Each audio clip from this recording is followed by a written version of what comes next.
kebenarannya, sampai setiap lutut bertelut, semua lidah mengaku Yesus Kristus dialah Tuhan, Raja segala raja.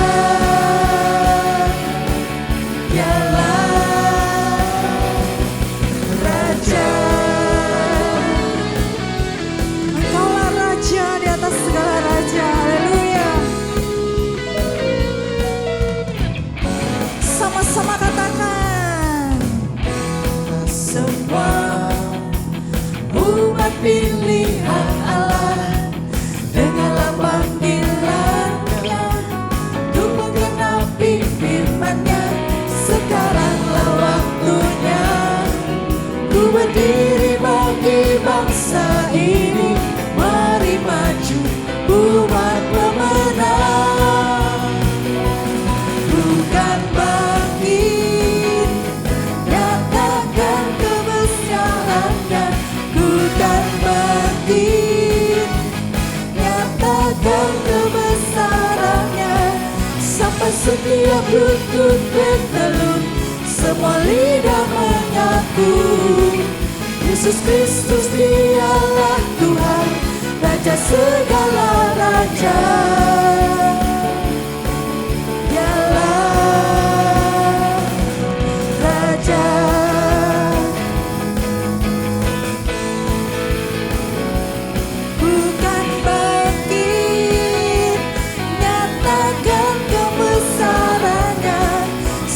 Setiap lutut bertelut, semua lidah mengaku Yesus Kristus dialah Tuhan, Raja segala raja. Dialah Raja, katakan dialah Tuhan, dialah Tuhan. Sekali lagi katakan dialah Raja, dialah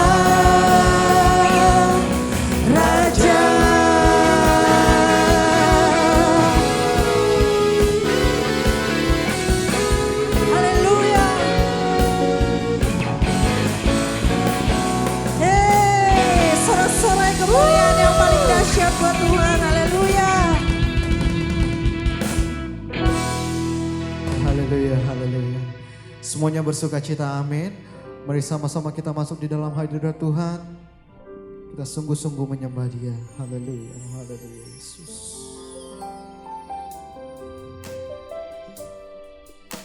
Sebab kasih-Mu Tuhan tanpa syarat bagi setiap kami Yesus. Sebab itu kami ingin senangkan Engkau Tuhan lebih daripada apapun Tuhan. Kaulah Tuhan kami, Kaulah Raja kami Yesus.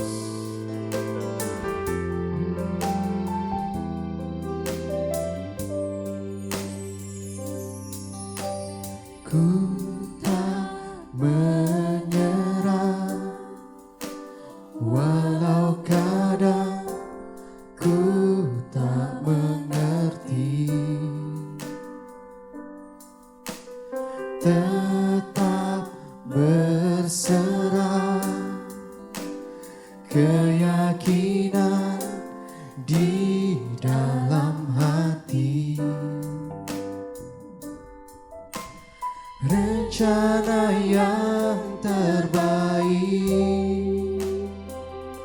semuanya datang dari-Mu, karena tangan-Mu memurnikanku. Ku tetapkan hatiku untuk percaya tanpa syarat, takkan goyah. Ku nyatakan imanku untuk setia, senangkan hati-Mu.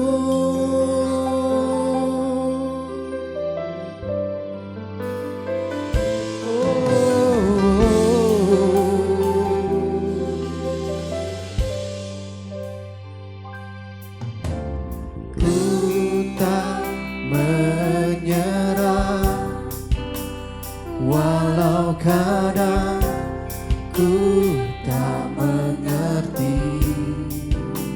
Mari kita tetap berserah, tetap berserah, keyakinan di dalam hati.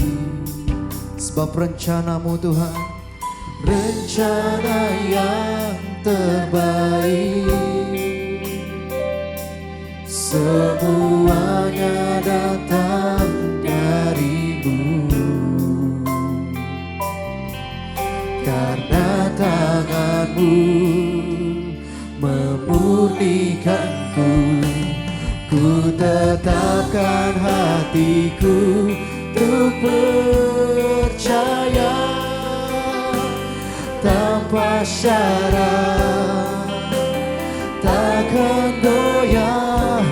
Ku nyatakan imanku untuk setia, senangkan hatimu. Ku tetapkan hatiku untuk percaya tanpa syarat, takkan goyah. Ku nyatakan imanku untuk setia, senangkan. Mari lebih sungguh-sungguh lagi katakan, ku tetapkan hatiku untuk percaya tanpa syarat, oh takkan goyah. Ku nyatakan imanku untuk setia, senangkan hatimu. Oh, senangkan hatimu, senangkan hatimu.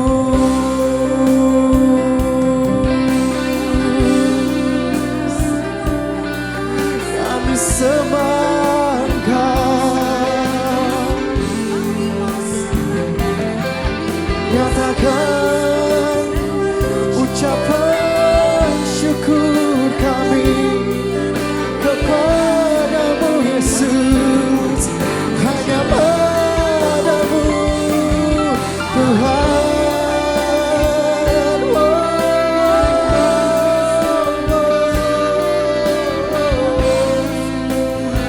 Terima kasih, terima kasih Yesus, Yesus.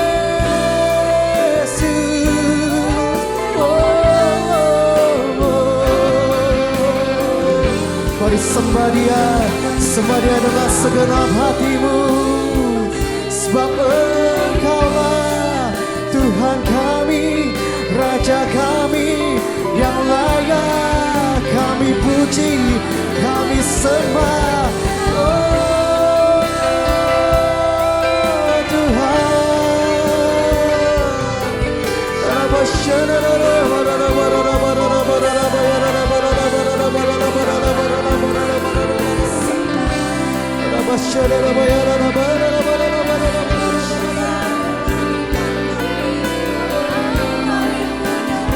Oh glory to Lord. Yesus, kami punya Tuhan yang besar seperti-Mu Yesus. Haleluya Tuhan.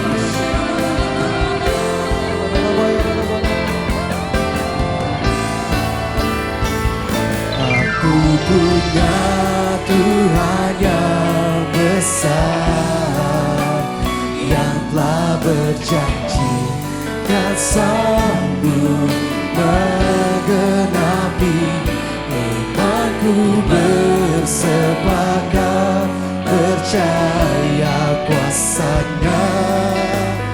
Ku terima sekarang kemenangan dari. Mari sama-sama kita bangkit berdiri.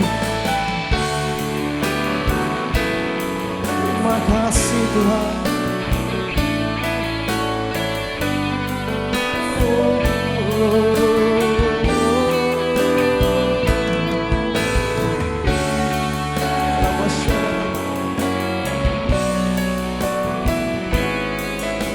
Haleluya Yesus, mari sambil angkat kedua tanganmu katakan, aku punya Tuhan yang besar, yang telah berjanji dan sanggup menggenapi imanku, bersepakat percaya kuasa-Nya. Ku terima sekarang kemenangan darimu.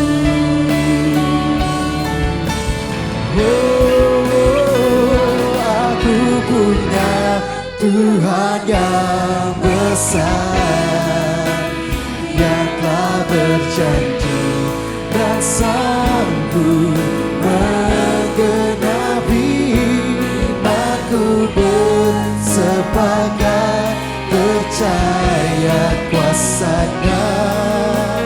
Ku terima sekarang kemenangan darimu.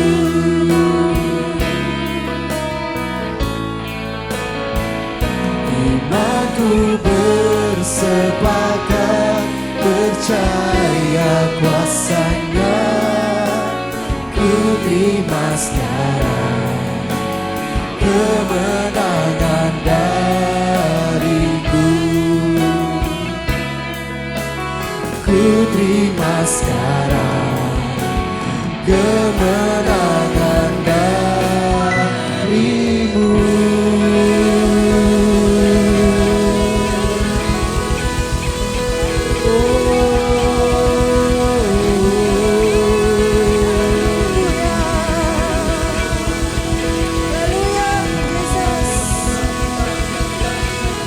Haleluya.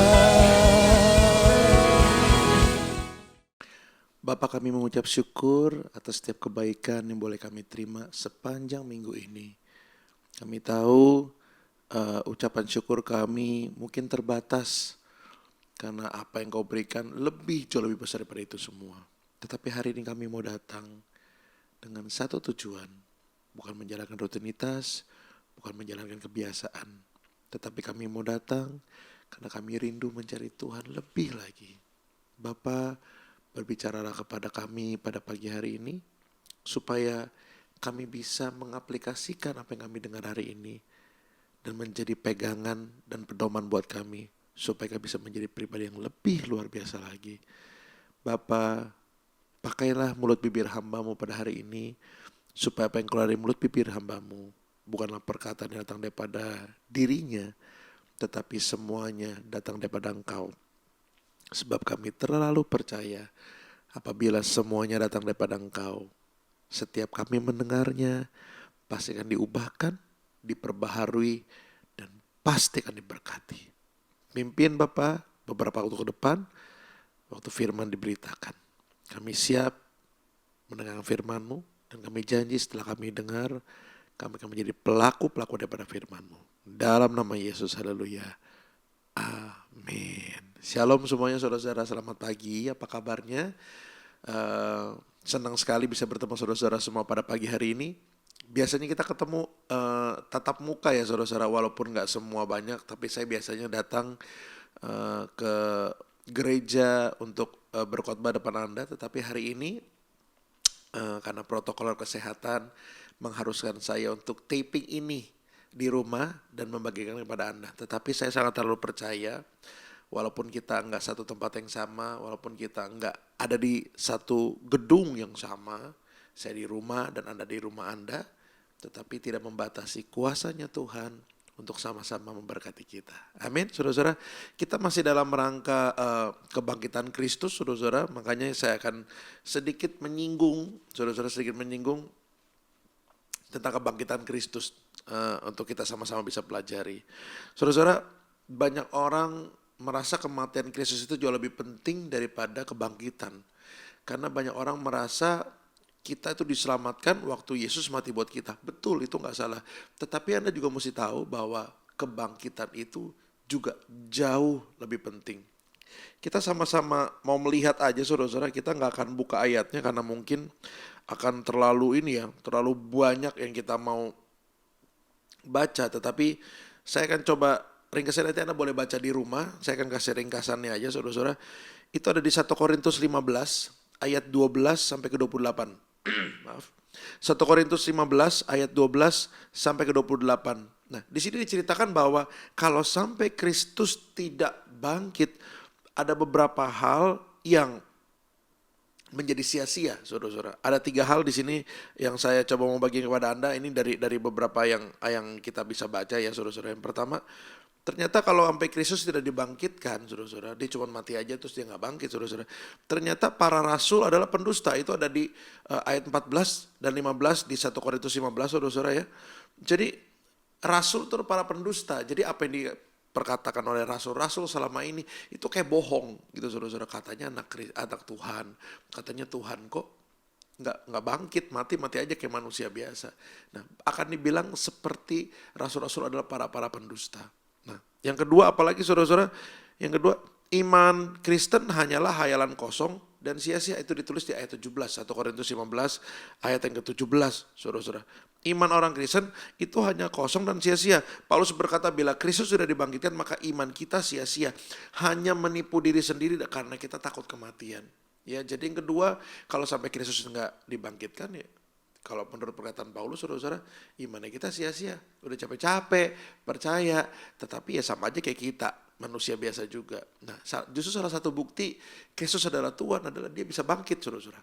Ya, yang ketiga,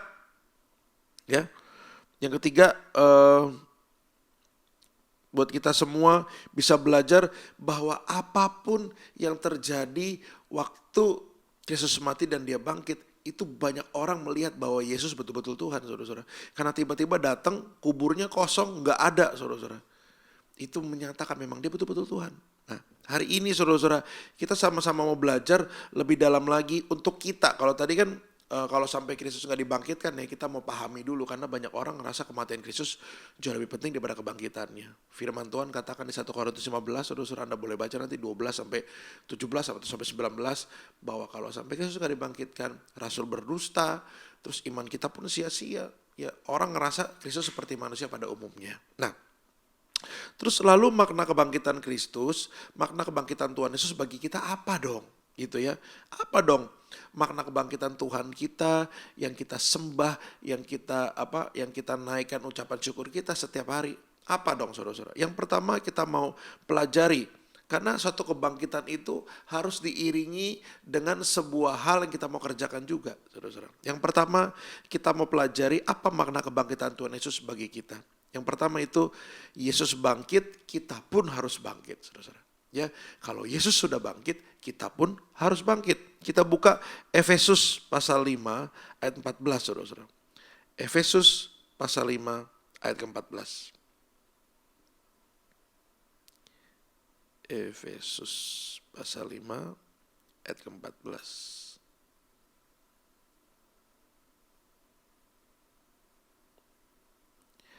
Itulah sebabnya dikatakan, bangunlah hai kamu yang tidur dan bangkitlah dari antara orang mati dan Kristus akan bercahaya atas kamu. Kita buka satu ayat lagi saudara-saudara ya, supaya lebih jelas. Yesaya 60 ayat 1 ya. Yesaya pasal 60 ayat yang ke-1.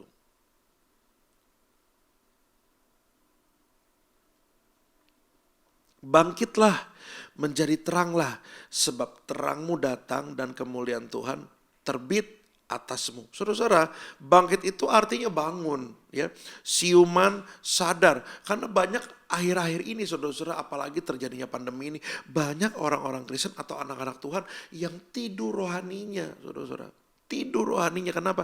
Karena mungkin mungkin dia di lay off dari kerjaannya, di PHK, dia kecewa, terus dia nggak ada pemasukan, terus dia mungkin bingung mau ngapain di rumah, akhirnya jadi malas-malasan dan akhirnya nggak ngapa-ngapain. Apalagi sekarang kalau saya ngelihat saudara-saudara, tingkat keimanan seseorang itu sekarang diprediksi menurun. Kenapa? Karena banyak orang yang kecewa sama Tuhan. Tetapi saya percaya jemaat JKIHK saudara-saudara, yang saya sangat sanjung saudara-saudara, karena harus sudah seperti keluarga sendiri, itu berbeda dengan jemaat di tempat lain. Kenapa? Karena saya yakin dan percaya berkat pimpinan daripada Bapak Gembala, Pak Paulus saudara-saudara, ya, dan juga seluruh leaders yang ada, itu akan selalu memimpin Anda untuk selalu mendekatkan diri kepada Tuhan. Sebab kenapa? Karena kita tahu apapun yang terjadi di kehidupan kita, semua untuk tujuannya mendatangkan kebaikan buat kita semua. Percayalah saudara-saudara, Tuhan kita itu gak pernah jahat, Tuhan selalu baik buat kita. Amin saudara-saudara. Makanya Tuhan ingin kita, ya kalau Yesus bangkit, ya kita pun harus bangkit. Jangan cuma diam-diam doang, malas-malas aja. Inilah saatnya kita bangun dari tidur rohani, karena hari masih siang. Inilah saatnya kita bekerja sebelum datang malam, sebab di mana kita tidak bisa lagi bekerja, saudara-saudara. Kita harus fight. Jangan cuma sekedar meratapi kesedihan, jangan cuma meratapi apa yang sedang terjadi sama kita, tetapi putar otak kita, putar kreativitas kita. Saudara-saudara, kalau Anda pernah minum air tebu, saudara-saudara, nggak ada satupun dulu ya, mungkin puluhan tahun yang lalu, ratusan tahun yang lalu, mungkin dulu nggak ada yang tahu tuh kalau tebu itu bisa mengeluarkan air yang manis dan enak banget. Ya, tetapi karena mungkin satu ketika ada orang yang tidak sengaja menginjak atau mematahkan tebu, mereka ngelihat, tebu kok ada airnya ya. Mungkin semenjak itu kita bisa ada banyak orang-orang yang akhirnya menciptakan inovasi dan akhirnya menggiling tebu itu sampai akhirnya bisa keluar air. Istri saya suka banget air tebu, saudara-saudara ya. Suka banget air tebu. Dengan kata lain, bagian terbaik dari si air tebu itu, bagian terbaik dari tebu itu adalah si air tebu itu. Dan satu-satunya cara untuk mengeluarkan bagian terbaik itu, si tebu itu mesti dipres atau digiling, saudara-saudara.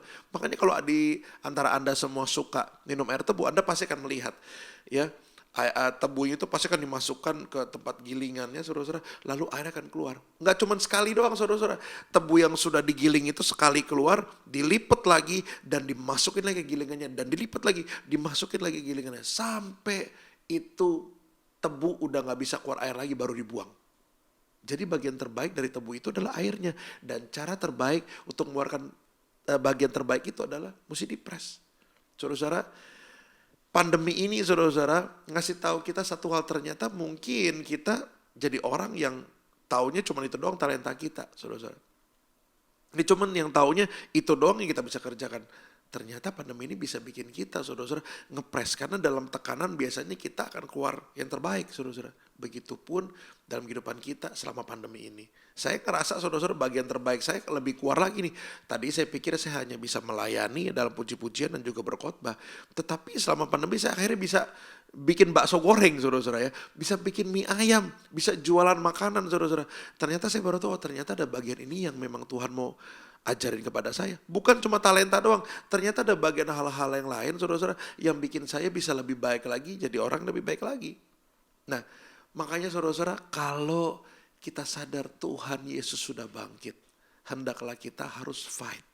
Terus bangkit. Kayaknya gak asik aja saudara-saudara ya, kalau Tuhannya bangkit, kitanya tidur-tiduran, santai-santai. Seringkali kita kalau doa sama Tuhan kan, cuman minta Tuhan tolong kita, tapi kita nggak ngapa-ngapain. Buat saya itu nggak asik banget. Ya, cuma nyuruh Tuhan, tapi kita nggak ngelakuin apa-apa. Kita sudah jadikan Tuhan seperti apa ya, kayak babunya kita. Padahal kan harusnya kebalik. Harusnya Tuhan yang nyuruh kita, bukan kita nyuruh Tuhan. Nah hari ini saudara-saudara, kita belajar bahwa kalau Yesus sudah bangkit, harusnya kita jangan tertidur. Kita harus bangkit, kita harus fight. Saudara-saudara, lihatlah apa yang kita harus kerjakan ke depannya ya, dengan apa yang Tuhan taruh di pada kita. Karena waktu Tuhan ciptain kita bukan dengan iseng-iseng loh. Tuhan gak ciptain kita karena dia gak ada kerjaan. Iseng nih gue ngapain ya, udah bikin manusia deh. Enggak, dia punya tujuan yang mulia, dia punya tujuan yang luar biasa buat kita semua. Makanya dia ciptain kita. Nah tugasnya kita adalah mengeluarkan bagian terbaik, saudara-saudara, supaya kita bisa memenuhi panggilan Tuhan itu. Nah, Anda mesti tahu juga, waktu Tuhan meminta kita memenuhi panggilannya, Tuhan gak kasih kita dengan tangan kosong. Tuhan kasih kita modal. Apa itu modalnya? Talenta dalam diri kita. Makanya saudara-saudara, jangan tertidur terus. Yuk kita bangkit. Cari potensi dalam diri kita yang terbaik. Keluarkan itu. Kalau kita bisa keluarkan, percayalah. Percayalah.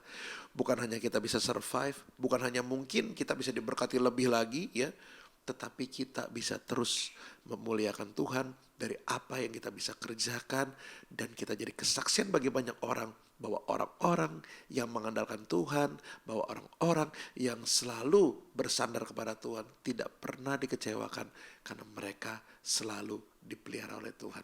Amin, saudara-saudara. Beri kita tepuk tangan paling meriah buat Tuhan Yesus, saudara-saudara. Saya terus begini, saudara-saudara. Dalam pelayanan Yesus di dunia, tercatat Yesus 3 kali membangkitkan orang mati, dan 2 diantaranya adalah anak muda.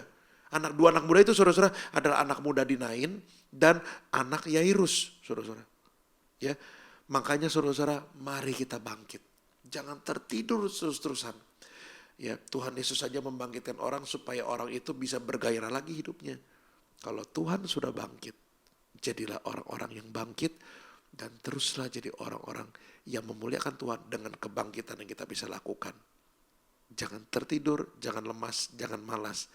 Teruslah semangat untuk maju ke depan. Itulah makna kebangkitan Kristus yang pertama untuk kita semua. Yang kedua, apa maknanya kebangkitan Kristus buat kita semua? Kalau Yesus hidup, kita pun harus hidup. Saya ulang sekali lagi ya, makna yang kedua adalah kalau Yesus hidup, kita pun harus hidup. Jemaat Sardis, saudara-saudara, dikatakan hidup padahal mati. Kita buka Wahyu 3:1. Wahyu pasal 3 ayat yang ke-1, saudara-saudara. Wahyu pasal 3 ayat yang ke-1. Dan tuliskanlah kepada malaikat jemaat di Sardis, inilah firman Dia, itu firman Tuhan ya, yang memiliki 7 roh Allah dan 7 bintang itu. Aku tahu segala pekerjaanmu, engkau dikatakan hidup, padahal engkau mati. Ini firman Tuhan katakan dengan jelas sekali, saudara-saudara. Jemaat di Sardis sudah kehilangan semangat dan antusias. Ya, kita ini sedang menghadapi kedatangan Tuhan Yesus yang kedua kali, saudara-saudara. Mari kita mengiring Tuhan dan melayani Dia dengan antusias. Saya tuh kagum, saudara-saudara, dengan gembala Anda. Benar-benar kagum. Saya kagum juga dengan Pastor Fendi, saudara-saudara. Kagum. Ya, saya tuh melayani di JKI IHK ini, saudara-saudara. Udah lama banget. Ya, udah lama banget. Saya kurang lebih kenal sama Pak Paulus, gembala Anda itu udah belasan tahun, saudara, dari 2007 saya ingat saya ketemu pertama kali di Palangkaraya, dan saya 2008 kalau nggak salah ya, saya bukan 2010 saya pertama kali melayani di IHK ini, saudara-saudara. Pertama kali saya melayani, jadi sudah cukup lama, saudara-saudara. Saya melihat bagaimana penyertaan Tuhan, saudara-saudara, dari berbagai macam kejadian-kejadian di gereja IHK ini, saudara-saudara. Dan bukti nyatanya yang paling terbaru adalah kita ngeliat ada sebuah gedung yang sedang Anda sekarang nikmati untuk beribadah, saudara-saudara. Walaupun sekarang nggak bisa di onsite ya, saudara-saudara. Walaupun sekarang nggak bisa di gereja secara seperti Anda sebelum pandemi. Tetapi Anda mesti lihat apa yang gembala Anda kerjakan selama ini. Apa yang leaders Anda kerjakan selama ini. Antusias terus, semangat terus. Ini bukti, saudara-saudara, bahwa mereka semua para gembala dan leaders, saudara-saudara, itu menghidupi Yesus kehidupan mereka. Karena kalau mereka percaya Yesus hidup, mereka pun akan terus hidup. Mereka enggak lemes, enggak kehilangan semangat, mereka terus antusias. Saudara-saudara, kedatangan Tuhan itu sudah dekat. Kalau kitanya malas-malesan, kalau kitanya lemes-lemesan, bagaimana kita bisa mencerminkan Yesus dalam dunia ini? Kan setelah Yesus mati dan naik ke surga, saudara-saudara, sekarang yang harus jadi Yesus dalam tanda kutip ya, Yesus dalam dunia adalah kita. Saya dan Anda semua.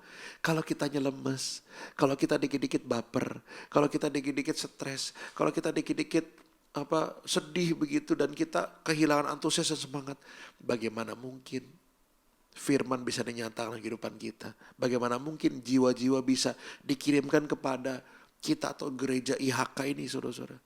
Makanya yuk, kita harus semangat. Kalau Yesus hidup, kita pun harus hidup. Saudara-saudara, ada beberapa kejadian di Alkitab juga, saudara-saudara. Coba saya ambil salah satu ya, saudara-saudara. Saya ambil salah satunya. Yakub itu sejak ditinggal Yusuf, saudara-saudara, dia kehilangan semangat hidup. Karena Yusuf itu adalah anak yang dikasihinya, saudara-saudara ya. Makanya ini yang bikin iri antara Yusuf dan juga saudara-saudaranya, saudara. Karena Yusuf tuh sangat disayang banget ya. Dia kayak bingung banget mesti ngapa-ngapain karena kehilangan semangat. Nah, jangan sampai kita jadi seperti yang kayak begitu, saudara-saudara.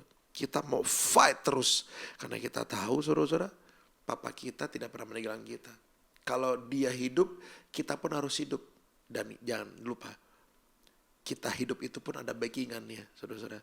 Ya, saya pernah konser di satu kota, saudara-saudara.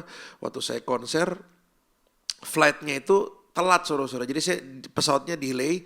Terus saya tiba di kota itu tuh bener-bener mepet banget sama waktu konsernya. Anda tahu, saudara-saudara, apa yang dikasih kepada kami, saudara-saudara? Kita dikasih for rider, saudara-saudara. Ya, polisi tuh yang betul-betul bisa mengawal kita, saudara-saudara. Jadi kita mau jalan yang di paling pinggir, kalau di tol, saudara-saudara, kita nggak salah. Kita akan terus lewat situ karena ada polisi yang menuntun kita ke depan. Kurang lebih kita punya backingan seperti itu, saudara-saudara. Jadi jangan kehilangan antusias, jangan lemah, jangan kurang semangat. Kita punya backingan. Biasanya orang-orang kalau punya backingan tuh rasanya pede, ya, rasanya tuh kuat, nggak gampang takut, nggak lemah, saudara-saudara, karena tahu kalau dia berjalan dia nggak sendirian, ada kanan kirinya, ada bantuin dia, kayak bodyguard gitulah, saudara-saudara. Tetapi kita nih punya backingan yang lebih luar biasa, saudara-saudara, ya, bukan manusia biasa, bukan sekedar pribadi yang biasa-biasa. Dia adalah Tuhan yang mati buat kita dan bangkit naik ke surga. Itu backingan kita, pribadi yang luar biasa. Maka mulai hari ini, saudara-saudara, kalau Kristus sudah bangkit buat kita dan Yesus hidup, kita juga harus hidup. Jangan tertidur. Anda baca tadi kitab Wahyu pasal 3 ayat 1 kan, saudara-saudara, kelihatannya hidup tapi mati. Ini yang saya rasakan waktu papa saya dulu, saudara-saudara, tahun 98. Orangnya ada, saudara-saudara, orangnya ada tetapi nggak berfungsi. Nah, buat anak, bapaknya ada secara fisik tapi fungsinya nggak ada, kayak orang mati udah. Makanya jangan sampai kita itu hidup tetapi kayak nggak ada fungsinya. Ya udah, buat banyakan orang, buat istri kita, anak kita, keluarga kita, atau bahkan teman-teman kita dan lain, ya kita nggak ada fungsi, kita udah mati. Kalau Kristus mati dan bangkit, kita harus bangkit. Kalau Yesus hidup, kita harus hidup. Supaya apa, saudara-saudara? Supaya kita bisa menjadi Yesus dalam dunia dan memberitakan kabar baik itu dan terus antusias dan semangat. Belajar dari gembala Anda, belajar dari leaders Anda, saudara-saudara. Kalau mereka tetap semangat, saya percaya harusnya itu reflect kepada Anda, ada dampaknya kepada Anda. Karena leaders itu, karena jemaat itu dilihat dari leadernya. Kalau leadernya antusias dan semangat, percayalah, jemaatnya berangan semangat. Yang terakhir, saudara-saudara, ya, apa makna kematian Yesus buat kita semua? Ya, Yesus mati, terus bangkit. Terus maknanya buat kita apa? Kalau tadi yang pertama, saudara-saudara, maknanya Yesus bangkit, kita harus bangkit. Ya dong, jangan tidur rohani, lemes-lemesan aja, sedih terus-terusan. Jangan, bangkit. Karena Kristus sudah bangkit, maka kita harus bangkit. Yang kedua, kalau Yesus hidup, kita pun harus hidup. Jangan kayak Yakub, saudara-saudara, yang waktu dia tahu kehilangan Yusuf, dia bingung, dia stres, dia kayak kehilangan gaya hidup. Kita harus hidup kembali. Amin. Yang ketiga, saudara-saudara, yang terakhir, makna kebangkitan Kristus adalah Yesus menang, kita pun menang. Kenapa dibilang Yesus menang? Karena Yesus sudah mengalahkan maut, saudara-saudara. Ya, kita buka ayatnya, Wahyu pasal 5 ayat 5. Wahyu pasal 5 ayat 5. Lalu berkatalah seorang dari tua-tua itu kepadaku, jangan engkau menangis. Sesungguhnya singa dari suku Yehuda, yaitu tunas Daud, telah menang. Sehingga ia dapat membuka gulungan kitab itu dan membuka ketujuh materainya. Saudara-saudara, Yesus itu diumpamakan sebagai singa Yehuda, saudara-saudara, yang telah menang. Surat kepada 7 jemaat di kitab Wahyu memberitahu bahwa Tuhan selalu mencari pemenang. Di sini kita melihat bahwa dalam setiap keadaan selalu ada kesulitan, udah pasti. Itulah ciri-ciri kita sebagai manusia hidup, saudara-saudara. Ya, selalu ada kesulitan, tetapi kita nggak perlu takut karena Tuhan ada di pihak kita dan kita itu diciptakan itu sebagai pemenang. Bahkan firman Tuhan katakan lebih daripada pemenang. Bukan menang dong loh saudara-saudara, lebih daripada pemenang. Pemenang itu harus kayak gimana sih saudara-saudara? Pemenang itu beda sama orang yang kalah saudara-saudara. Kalau Anda pernah ngelihat orang-orang yang berolahraga, main bola, main bulu tangkis, tenis, apapun itu ya. Kalau mereka menang, bahasa tubuhnya beda, wajahnya beda. Ya, jadi kalau Anda sadar Anda adalah pribadi yang menang atau bahkan lebih daripada pemenang, saudara-saudara, we have to act like winner. Jangan kita dikit-dikit sedih, jangan kita dikit-dikit lemes, jangan kita dikit-dikit mewek, baper seperti itu. No. Kalau Yesus menang, kita pun menang. Kenapa? Dia mengalahkan maut. Tujuannya buat siapa? Buat kita juga, saudara-saudara. Dia mati supaya kita tidak mati. Dia hidup supaya kita hidup juga, saudara-saudara. Dan sekarang dia menang supaya kita pun untuk menang. Jangan jadi orang yang seperti orang yang kalah, saudara-saudara. Saya selalu bicara ini, saudara-saudara. Kita itu pada dasarnya memang pribadi yang udah jadi pemenang, saudara-saudara. Laki-laki itu setelah diberkati pernikahan, mereka boleh melakukan hubungan seks. Ya dong? Dan waktu mereka melakukan hubungan seks itu, saudara-saudara, ada sperma yang dikeluarkan dari pihak laki-laki. Itu namanya sel embrio yang kecil-kecil, saudara-saudara ya. Nah, dari awal aja tuh saudara-saudara, itu sudah dikeluar yang namanya sperma itu, setiap sperma itu keluar 120 juta atau 120 sel embrio. Embrio itu yang kayak kecebong itu, saudara-saudara. Nah, biasanya ada 3 cc, berarti kali 3 ada 360 juta atau 360 sel embrio, saya lupa, saudara-saudara. Anda nanti boleh tanya ke dokter atau cek di Google ya. Dan waktu si sel sperma itu disemburkan menuju ke rahim, saudara-saudara, si sel embrio itu semua berlari-lari menuju ke sel telur, saudara-saudara. Ya, menuju ke sel telur. Mereka berlomba-lomba dan 1 dari 360 yang ada itu, saudara-saudara, atau 360 juta itu masuk ke dalam sel telur dan dibuahi, yang lainnya mati. Berarti memang kita dari awal tuh sudah bertanding, saudara-saudara. Dan akhirnya jadi saya dan saudara-saudara.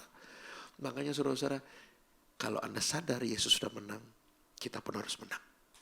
Jangan sedih lagi, jangan ngerasa kalah lagi. Act like a winner. Busungkan badanmu, tegakkan badanmu, kasih lihat muka kemenangan. Jangan pernah kasih lihat muka sedihmu, karena Tuhan telah menang dan kita pun sudah dinyatakan menang. So, hari ini kita sudah belajar, saudara-saudara, kematian Kristus penting, kebangkitannya pun penting. Karena kalau dia nggak bangkit, saudara-saudara, para rasul kayak berbohong dan iman-iman kita, kayaknya sia-sia aja kepercayaan kita.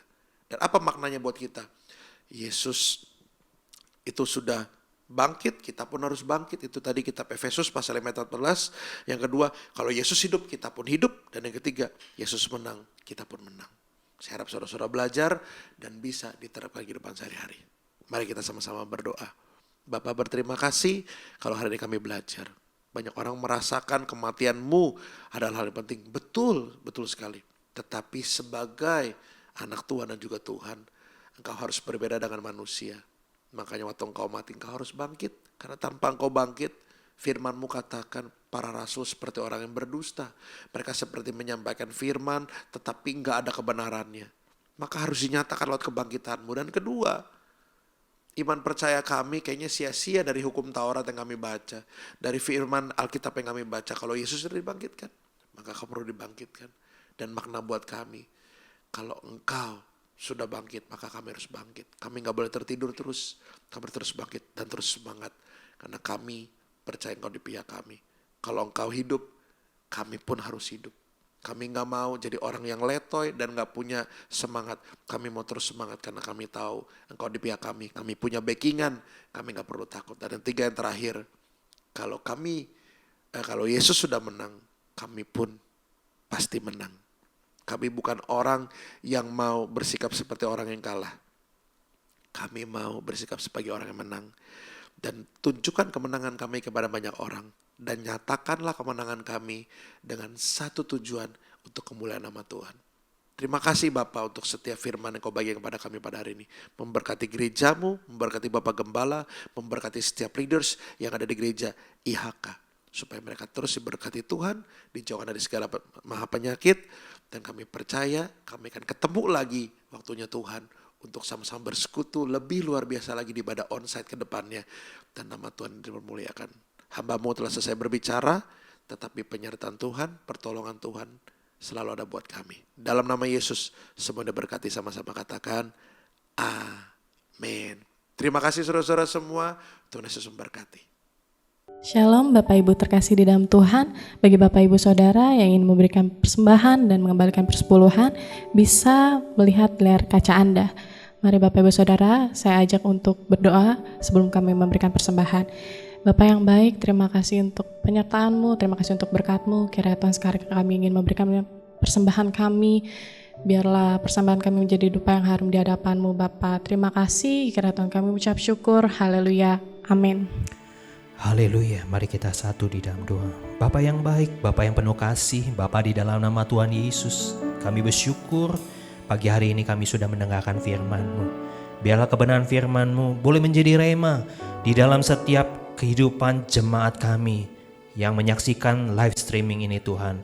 Kami percaya setiap benih firman Tuhan tidak pernah kembali dengan sia-sia.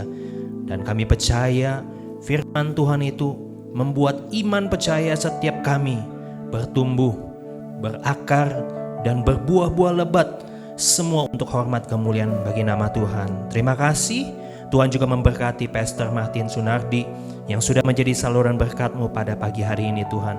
Tuhan memberkati kehidupannya, Tuhan memberkati keluarganya, Tuhan memberkati pelayanannya Tuhan. Apapun yang dikerjakannya, Tuhan buat berhasil dan beruntung. Tuhan juga memberkati Bapak Gembala kami, Pastor Paulus Eko Dianto. Tuhan juga memberkati kesehatannya, Tuhan memberkati visinya Tuhan. Kami percaya setiap kami jemaat-jemaat IHK dibawa lebih lagi Tuhan, semakin serupa dengan Tuhan, diajar dan bertumbuh dewasa di dalam Engkau. Terima kasih. Tuhan juga memberkati setiap gereja satelit IHK Tuhan, baik IHK Kota, IHK Bogor, IHK Bandung, IHK As Ministry, IHK Taman Palem, IHK International, semua Tuhan. Tuhan memberkati setiap cabang-cabang satelit kami. Tuhan juga memberkati gembala pelaksananya. Apapun yang dibutuhkan, apapun yang diperlukan di dalam operasional gereja kami serahkan semuanya ke dalam tangan Tuhan. Sebab kami percaya Engkau adalah Jehovah Jireh, Engkau Allah yang menyediakan setiap apapun yang kami perlukan. Terima kasih. Tuhan juga memberkati setiap jemaat kami Tuhan, pergumulan jemaat-Mu pada pagi hari ini.